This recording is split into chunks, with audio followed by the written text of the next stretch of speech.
आप लोग लिखेंगे EXCEL एक्सेल। ठीक है जी, EXCEL एक्सेल और एंटर प्रेस करेंगे, आपके पास माइक्रोसॉफ्ट एक्सेल जो है वो ओपन हो जाएगा।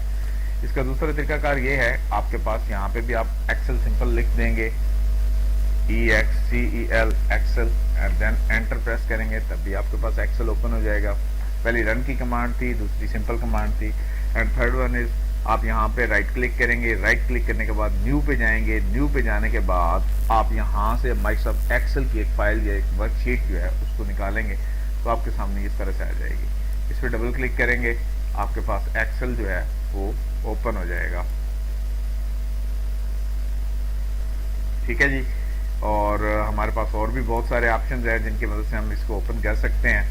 हम लोग यहाँ पे जाते हैं और इसके अंदर भी हमारे पास एक्सेल्स की एक शीट पड़ी, एक्सेल की फाइल पड़ी हुई है, उसको एग्जीक्यूटिबल फाइल को इस तरह पे जस्ट मैंने क्लिक करना है, और क्लिक करने के बाद अब मैंने एक्सेल को ओपन करना है। तो एक्सेल को ओपन करने के लिए जस्ट मैं ई वाले ऑप्शन पे जाऊँगा और यहाँ से मैं ई प्रेस करूँगा तो मेरे पास एक्सेल जो है वो ओपन हो जाएगा।